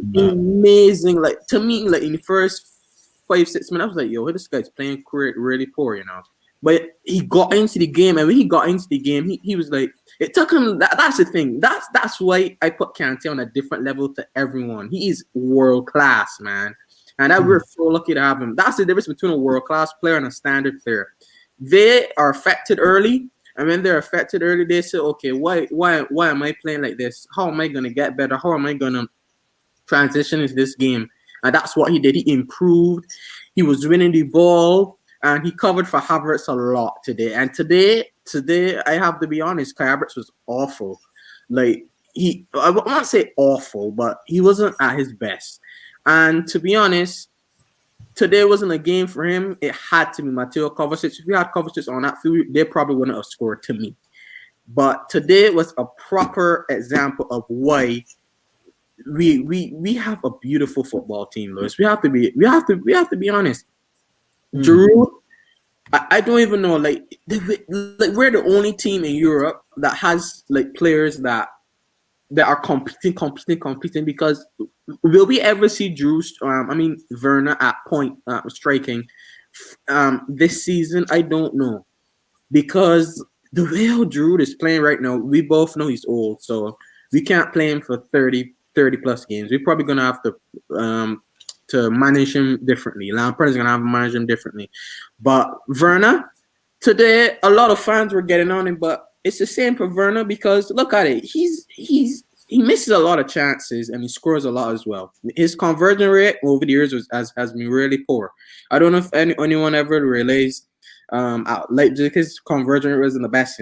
He missed a lot of chances, but he also scored a lot of goals. And I know for sure the quality of player Timo Werner he will get better. He's only 24. He's moving to a new country. He doesn't really have to learn the language because he can speak the language well. But he's getting into the new life of living in a foreign country. It's hard on that. We need to remember these guys are human beings. Yeah, they're they're millions of price tags on these players' names. But today, he wasn't at his best. But look, that's the thing. Quality players could have a poor game and pop up with an assist. Like Eden Hazard, there were some games Hazard played for us that he was bloody dreadful. But I think he would still get an assist. He would probably get a penalty and say, okay, it's good for my stats. But really and truly, Timo Werner, he's going to get us a lot of goals. Be patient with him. If we start criticizing him and he's like, oh, Werner, who are we going to bring that's going to probably score us 20, 25 goals a season? Give him a chance. He ain't no Pepe. He ain't no Sebastian Aller. He's Timo Werner. He's going to come and he's going to score bag us 20 goals by next season. Probably this season, I don't know. Maybe he could get 20. Probably next season he'll get even more. He's a quality player, man. He was second in Bundesliga to the best striker in the world. And we have to give him some time. Yes, he missed a lot of chances today. I don't excuse him for that poor miss from the Giroud header. But you score some and you miss some as well. Same thing for Edward Mendy. He's been brilliant for us, but today when he came off his line, he should have done much better. Yeah, it was only one mistake from him. It's only one mistake, and a lot of fans will be like, "Oh, if there are some people that likes Kepa, right?" And if Mendy made that mistake, so okay, so why are we criticizing Kepa? And Mendy did that. Mendy played well for us for 9 clean sheets since Petr Cech, and Petr Cech signed for Chelsea in 2004. That's 16 years ago. I was probably like 3, but the thing is, Petr Cech, Edward Mendy, he should have done better for the first goal we conceded, but you can't expect to have a perfect game every game. These guys are human beings, as we said. This was a very high intensity game. Those guys pressed us hard. And I don't know, Lampard got this thing working because we are clicking. I realized that Southampton, when those guys were pressing us with Romeo and I think it was JWP in midfield. I can't remember. When those guys were pressing our midfield, Havertz was losing the ball constantly. We were poor in midfield in that game. But now, that was, and when we think of it, that was only 5-6 weeks ago. Now look at 6 weeks. How much 6 weeks could do in a game of football, and taking out international break. Look how quickly we moved from being so composed and beautiful in midfield, from being dreadful at Southampton in midfield, losing the ball all the time. It's transition, and what Lampard is doing right now, he's gonna get these guys playing some really good football and moving on in the future. If we could keep playing like this season, as I always say every time I come on these streams, we can win the treble. Why not? We have a very deep squad. We have the quality to do it, and it seems that what Lampard is doing right now is clicking.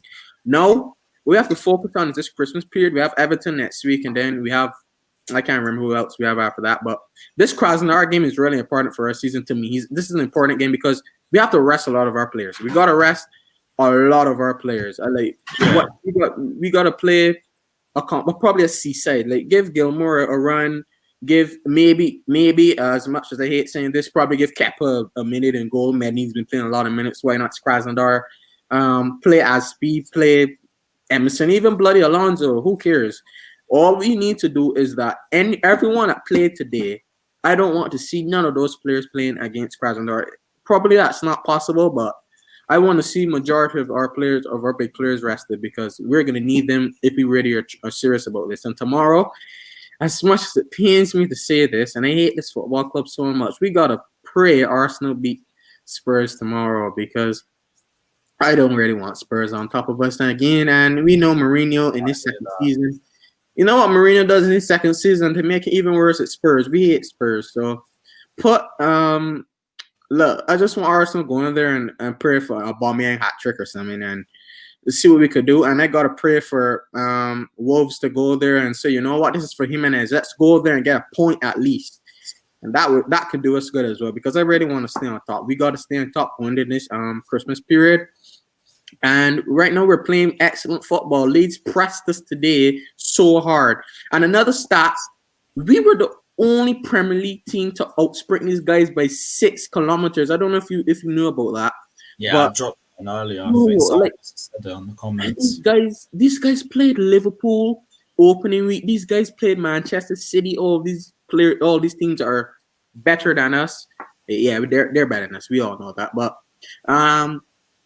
all those Leeds played those guys, and they couldn't even outsprint them, and we did that. And that's because we have a bloody genius as our manager, and that's Frank Lampard. I don't know what he said to those guys in the second half, but from the minute in each half, I don't know if you realize it, in the minute of the first couple of minutes in the first and in the second half, we attacked. We had that Ziyech chance early on in the game. We had so much other chances. This could have been more. We could have even put like 5 past them. But we have to also take into country there's maybe a controversial penalty shout in there with Chilwell and that Rafinha guy or Povenko, whatever his name is. Can't remember his name.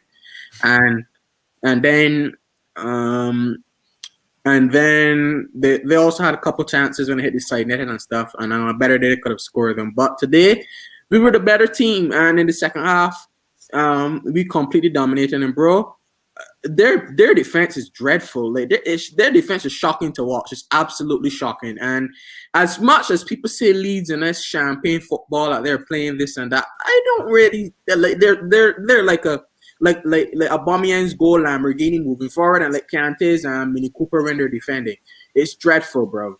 Like they can't defend, and as much, and they actually have some decent players, and they have that guy that they signed from Sociedad that they brought on from Robin Koch, and he's the German international. But the way how they're tactically set up, their defense is mad isolated, and I don't think Bielsa is a stubborn manager. He's not going to realize in the Premier League you can't got such an open defense with playing against teams with Salah, Mane's, and Werners and Sterling's. They're going to get pammed. But what else there is to say? We were brilliant today. Krasnodar, to me, it's important for our season because we got to rest tons of players in that game. And then on to Everton. And I'm not really afraid of Everton. My only threat Everton really have is James Rodriguez and Calvert-Lewin. And the same Everton, though, in recent weeks. Yeah, and I don't know if is he back? James Rodriguez, he's back. I don't remember. I didn't watch the game earlier today. I haven't got a clue, bro. Okay, if he's back, all we gotta do is put Kante to mark him and shut him down. They're not really gonna have much chances. And Kante we could put someone to mark James Rodriguez and shut him down. And Zuma bullies Calvert-Lewin. That'll be fine. Like Zuma, this is a really big test for Zuma because I really want to see Werner against. Zuma against a big striker like Calvert-Lewin, and a very dangerous one as well.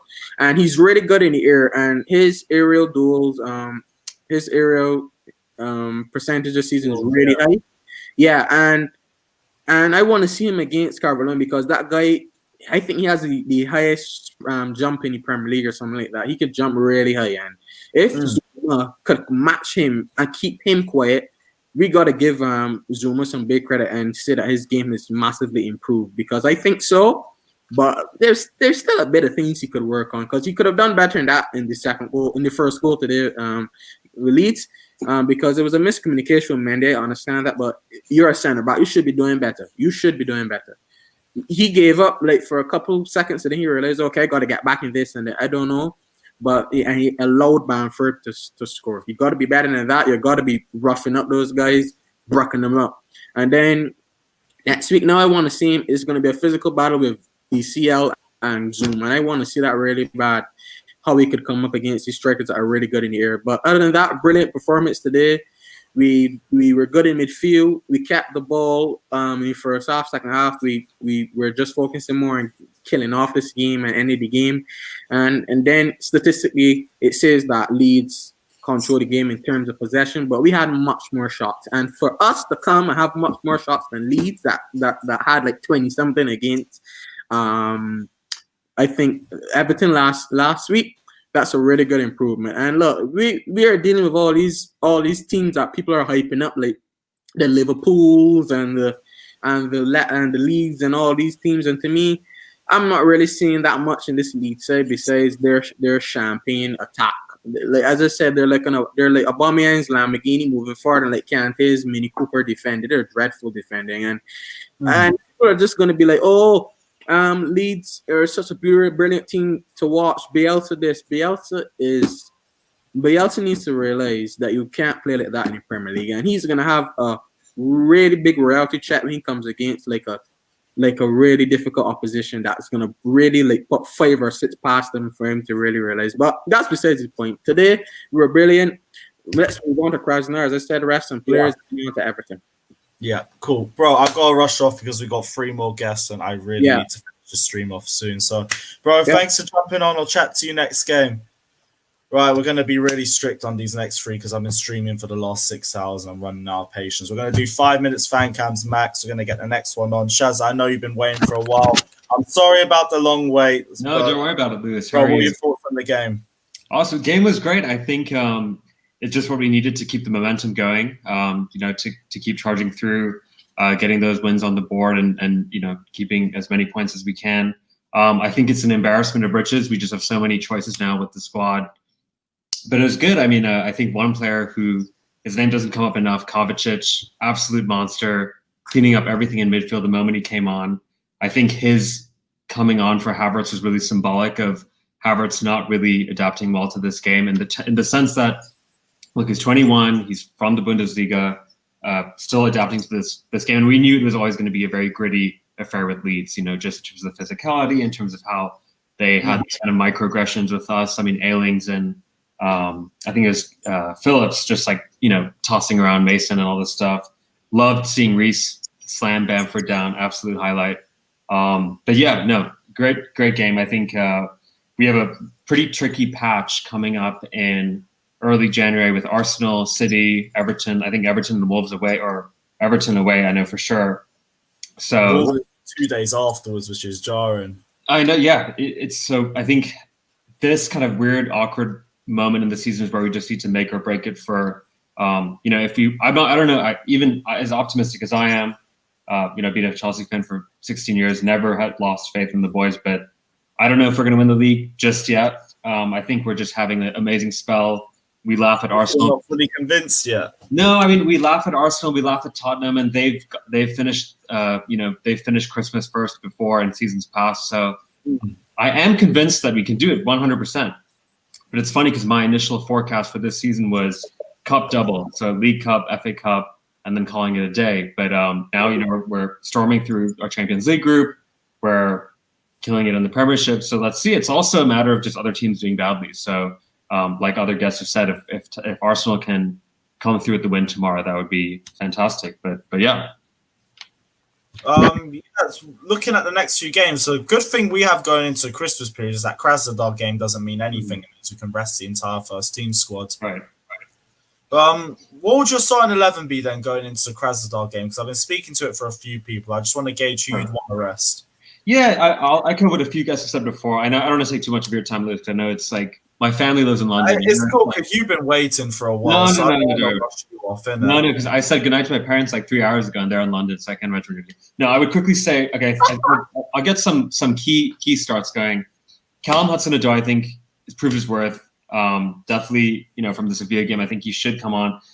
He reminds me a little bit of Willian, not in their playing style, but in the sense that their decision making can be a little but Willian is someone who's like 30 and struggled with that. Callum is still learning, so I think he'll only get better and better.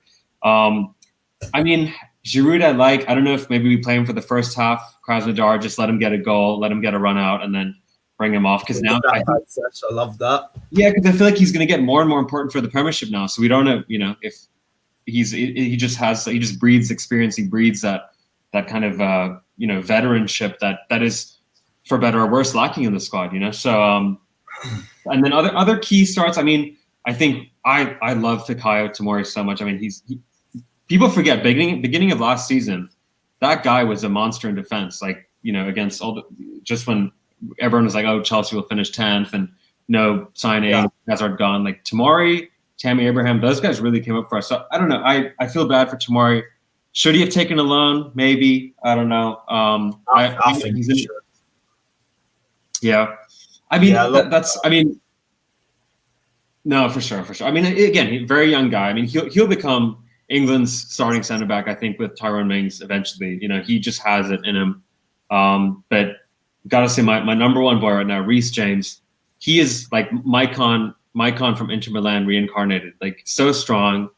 But what I love about him too, and I actually haven't seen this in a player since even actually Hazard was good at this, not reacting, not pushing people, not getting too, you know, he got a bit feisty, slammed Bamford WWE Raw style, but you know, he just kept his composure, and I really, really admire that about him. So yeah, if we can, a bit of a shame with Ziyech and Thiago towards the end there, because it's funny, yesterday was the first time in years where I heard Frank say fully fit squad, no injuries, and then next thing you know, it's like two of our key guys, you know, getting a bit of a knock.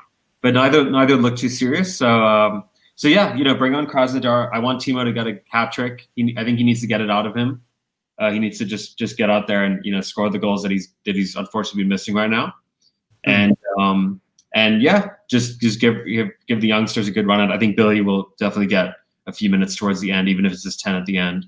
And then yeah, it's just all full steam ahead for that tricky patch in January. You know, that'll make or break us with the league. All those away games. But yeah.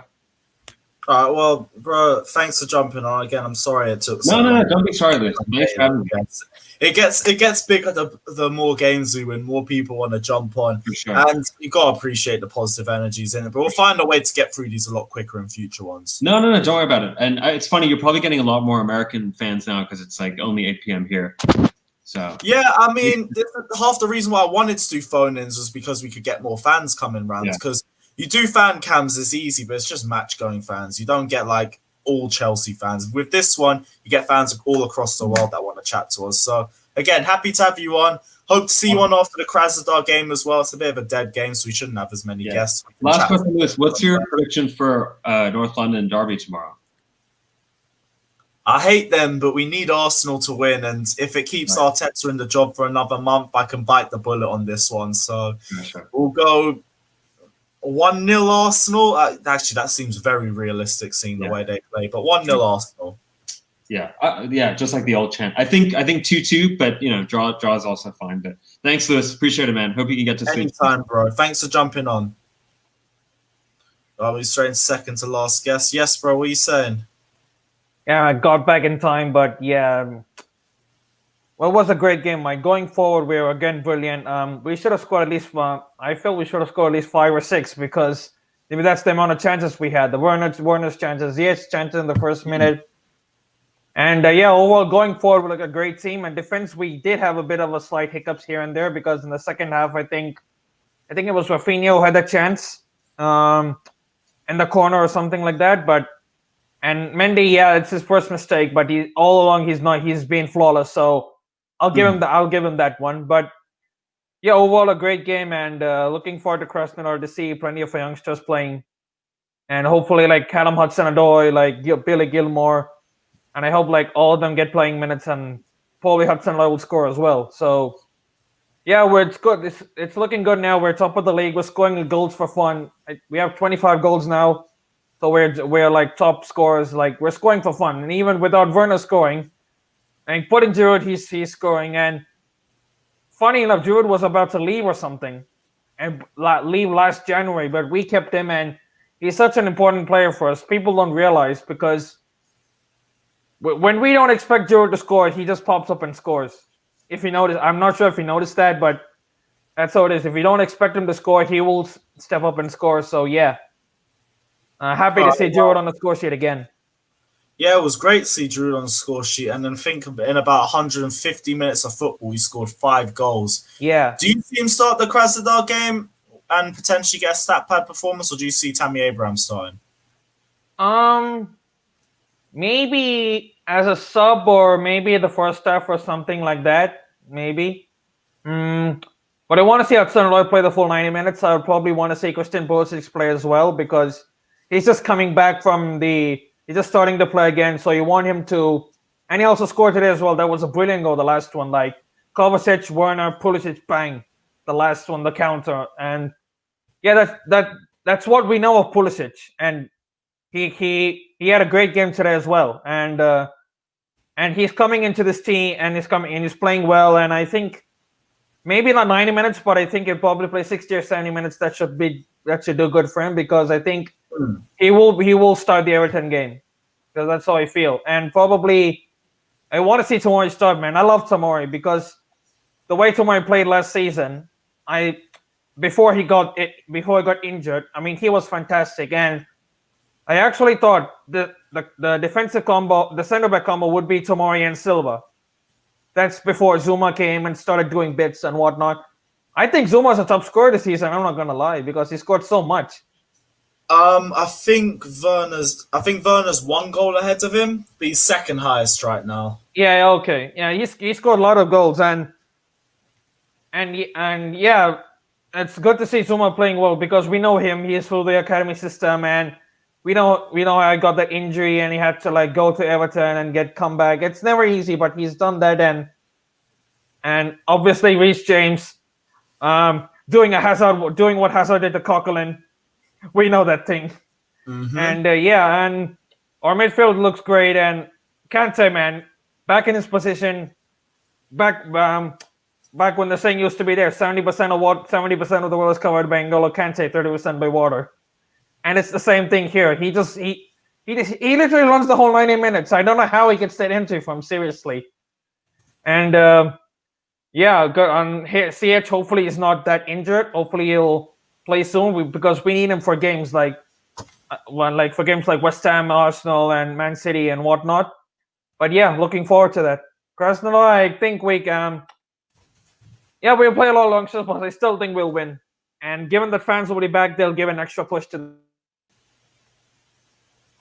Yeah, I mean, the 2,000 fans must have had some sort of impact on the way we were playing. They definitely must have gone to Leeds, as from what I've been hearing. But any final thoughts, bro? Nothing much. We're playing great. Hopefully, we can have a conversation at the end of the last game of the season when we've won the Premier League or. Oh, I hope so. I mean, yeah, I don't want to get too carried away myself, but we're playing well, and Champions League. Let's see how far we go, because I think we last went past the round of 16 in 2014. I think when we beat PSG 2-0, and after that we haven't gone past the round of 16. And hopefully we can go to the quarters, and I think that's where we'll start to get teams like Bayern and Barcelona or whatnot. Then we can go and try and beat one of them instead.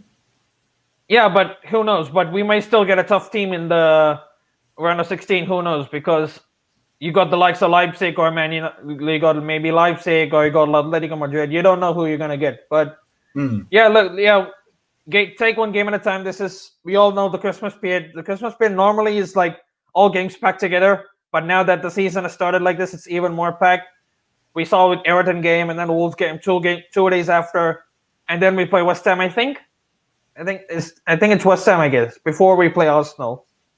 So yeah, it's like we need all our players fit. As Lampard said yesterday, it was good having everyone fit. And yeah, man, looking for good things to come and up the Chelsea. Same one, bro. Thanks for jumping on. We'll see you for the Krasnodar game. Safe for jumping on, my guy. Sure, man. No worries. Bless. All right, just in time for our final guest, and then I can finally get a little bit of rest. Nippon, what are you telling me, bro? Oh, I almost fell asleep, but I have an origami. Wait, man. Yeah, I have an origami project keeping me awake, thankfully. Yeah, what are you telling me? Are you gassed? Yeah, man. For some reason, I said in my YouTube preview that we were going to win 3-1. And for some reason, I thought Bamford would score for Leeds. And look what happened. Yeah. I mean, it was written in the stars. He would come back, prove in his own head that we were wrong to sell him. But, we weren't. Low-key, we weren't. He slotted nicely into Thiago Silva's pocket as the second half kept going. Exactly. And I love the way how Reece James just bullied him off the ball.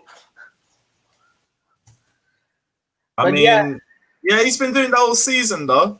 Yeah, and dare I say it, any reasonable Liverpool fans out there would probably agree with me now that Trent should start for England. Sorry, not Trent. Trent. Someone's going to clip you for that. What are you saying? Sorry, Reece, because... No, we're not having this now. Sorry, Nipper. No, I'm joking. Come back. What are you saying? Sorry. Hey, Babs, what are you telling me, bro? I can't lie. We've actually got to this point, but we actually need you lot to do a madness against Tottenham. I have no belief in you and your club, but the same way, do a madness because we can't. After that, banter will still run, but do it because I want to keep Tapas Pulis back in the job for another month or so we can actually get him sacked. Bro, thanks for jumping on anyway. I want to be... William will cash in one of his checks for you lot. You already know he loves the North London derby. He hates Tottenham. He'll ride off that for the next 3 months. But same way, thanks for jumping on, bro. Love. Yeah, anyway. What I was saying was, for so long, like for 2 years, I was like, yeah, Trent is the best.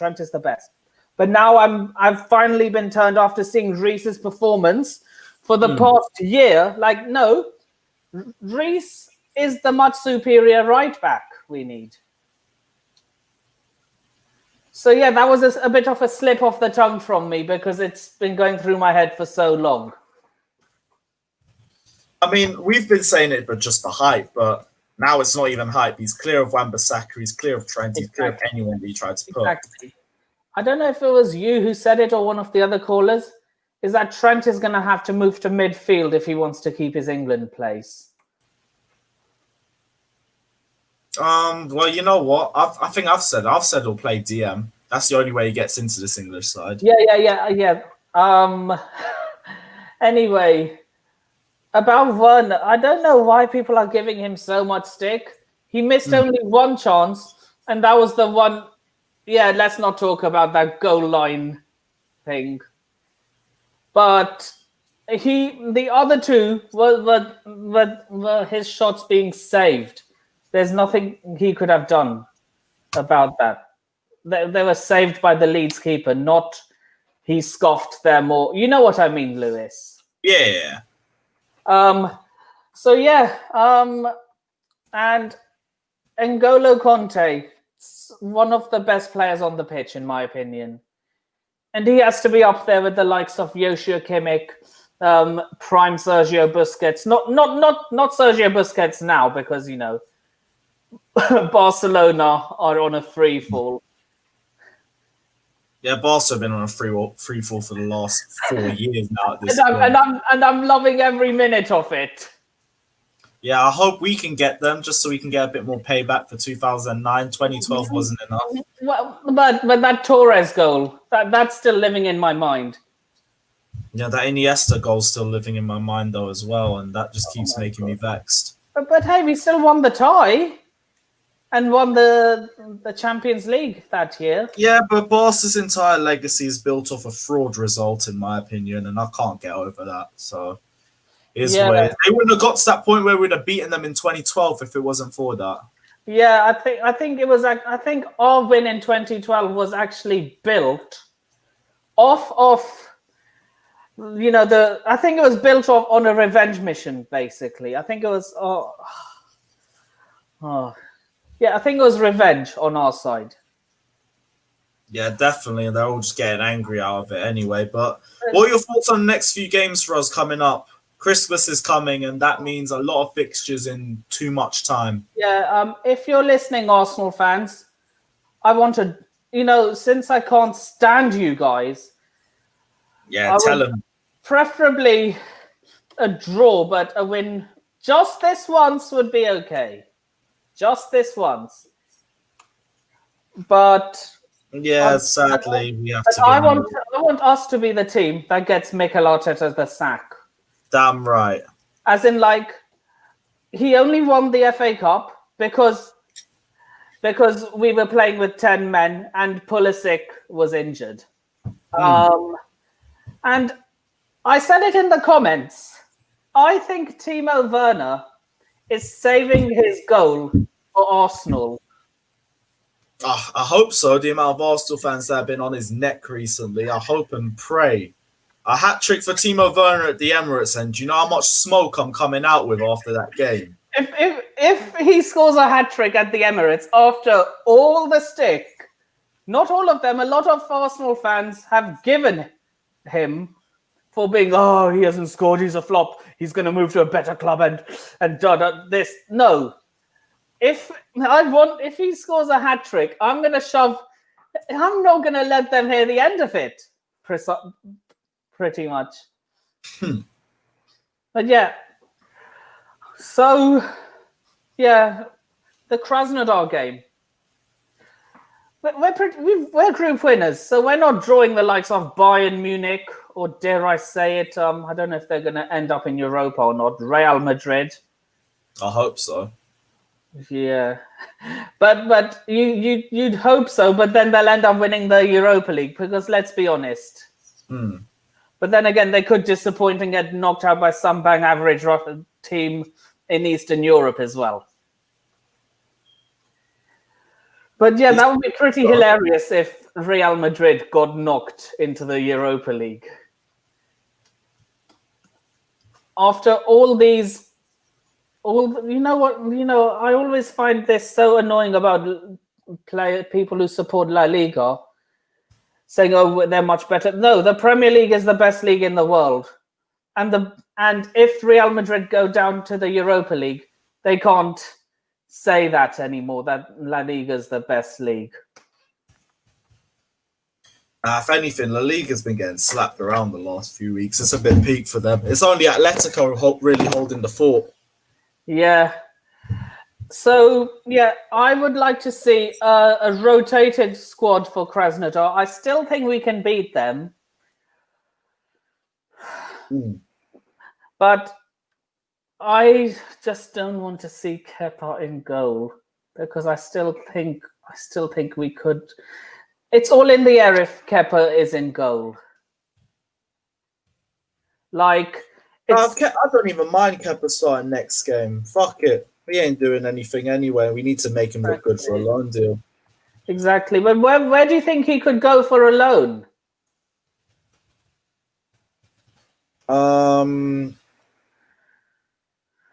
Anywhere, I don't care. I really don't care. Yeah. So, you know what? Hey, bro, suck dick and get blocked. By the way, safe. Not you. Yeah. Yeah. Those fans are a disgrace, by the way. Yeah. Any final thoughts, bro? Yeah. Come up the Blues. And let's hope Wolves can beat Liverpool tomorrow. All right, cool. Well, bro, thanks for jumping on. It's massively appreciated. We'll see you after the Krasnodar game. I'll see you after the Krasnodar game. Take care, bro. All right, it's just been 6 hours of streaming. I do need a rest. Guys, it's been great chatting to you lot. Until the next watch along, take care. I need the dark room. I need some sleep.